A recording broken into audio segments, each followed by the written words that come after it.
بنی اسرائیل میں ایک خاتون تھی، اس کا بڑا گھرانہ تھا، اس کا باپ جو تھا وہ بڑا کنجوس اور بخیل آدمی، بڑے پیسے والا۔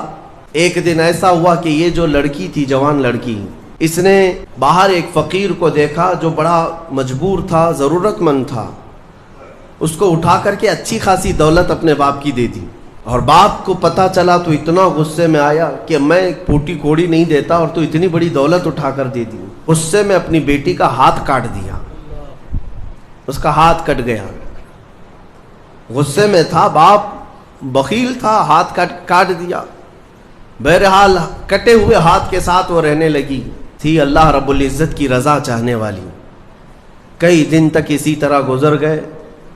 اب باپ بڑے پیسے والا تھا اس زمانے میں، وہ ہاتھ چھپا کر کے رہی۔ پھر اس کا رشتہ آیا ایک بہت بڑے خاندان سے، اور بڑے خاندان کا جو شہزادہ تھا اس نے پسند کر لیا۔ شادی کی ڈیٹ قریب آئی، ان لوگوں نے ہاتھ نہیں دیکھا، بس چہرہ اور باقی ساری چیزیں دیکھی، اور انہوں نے بھی چھپا رکھا کہ ہاتھ نہیں ہے۔ کٹے ہوئے ہاتھ کے ساتھ کون شادی کرے گا؟ بہرحال شادی ہو گئی۔ شادی ہونے کے بعد وہ گھر رخصت ہو گئی، اپنے نئے دولہے کے ساتھ وہ اپنے گھر پر بیٹھی ہے دسترخوان پر۔ وہ بائیں ہاتھ سے کھایا کرتی تھی، ایک ہاتھ تو کٹا ہوا تھا، چھپا کر کے رکھتی تھی۔ دسترخوان پر جب بیٹھی، اس کا نیا دولہا ہے، اس کے گھر والے، کھانے کے وقت اب ہاتھ نکالنے کی باری آ گئی۔ وہ بائیں ہاتھ سے کھا رہی تھی تو اس کے شوہر نے کہا کہ کیا سیدھے ہاتھ سے نہیں کھا سکتی؟ سیدھے ہاتھ سے کیوں نہیں کھا سکتی؟ اب اس کے رشتے کے ٹوٹنے کا وقت آ گیا تھا۔ اگر پتہ چلے تو دھوکہ کیا ہے، کٹے ہوئے ہاتھ کے ساتھ ہمارے ساتھ نکاح ہوا ہے۔ اس کے آنکھوں میں آنسو آئے، وہ ہاتھ اپنے کپڑے کے اندر ہی چھپائی رہی۔ اچانک اسے غیب سے ایک آواز آئی، اے میری بندی ہاتھ نکال۔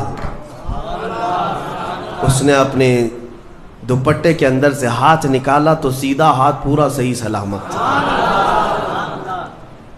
پھر وہ زمانہ موسیٰ علیہ السلام کا تھا، ان کی بارگاہ میں حاضری دے کر اس نے اپنا یہ واقعہ سنایا۔ سیدنا موسیٰ کلیم اللہ فرمانے لگے، مولا نے مجھے یہ وحی دے کر بھیجا اور ارشاد فرمایا کہ اے موسیٰ، ہم اس ہاتھ کو شرمندہ نہیں ہونے دینا چاہتے جو ہاتھ میری بارگاہ میں اخلاص سے اٹھاؤ۔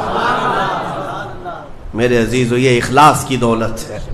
جو خالصتاً اللہ کے لیے کچھ کیا ہو، مولا اسے کبھی ذلیل نہیں ہونے دے گا، اسے بے عزت نہیں ہونے دے گا۔ اسی لیے کچھ کام ایسے کر جاؤ جو خالصتاً اللہ کے لیے ہو۔ رب تبارک و تعالیٰ کے لیے اب تک کیا کیا ہے، اس کا بھی آپ کے پاس کچھ تو ہونا چاہیے۔ اگر اپنی زندگی میں آپ احتساب کریں، اپنا ہی محاسبہ کریں کہ میں جوانی سے لے کر اب تک جتنے کام کیا ہوں، کوئی کام ایسا ہے جو خالص اللہ کے لیے کیا ہو؟